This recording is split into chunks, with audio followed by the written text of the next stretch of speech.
તો હે ગાઈસ, જય શ્રી રામ. તો ફાઇનલી અમે છોટાઉદેપુર આવી ગયા છીએ અને અમારો સિઝનનો પહેલો ઓર્ડર છે વરઘોડો.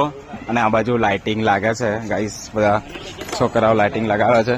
અને આ બાજુ અમાર રવિ અને બાજ લાઇટિંગનું કામકાજ ચાલે છે.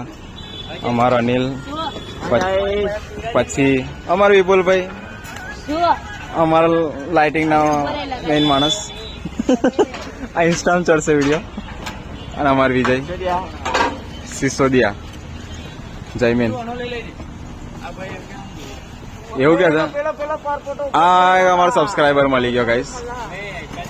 અને આ બાજુ વિશાલ અને બાજ પાછો રહી. અરે રવિ એવું કહે છે કે મને વિડીયો મળે છે બાજ. તો ફાઇનલી છોટાઉદેપુર અમે સ્ટેન્ડિંગ ઓર્ડર કાલે કરી લીધો. આજે વરઘોડો કરવાનો છે, તો લાઇટિંગ બાઇટિંગ લાગી જાય પછી મળીએ તમને. અને મારો ફૂલ વ્લોગ જોઈ લેજો યુટ્યુબ ચેનલ પર મૂકી દઈશ મેં. મારી ચેનલ 80% પબ્લિકને તો ખબર જ છે. તો મળીએ થોડી વારમાં.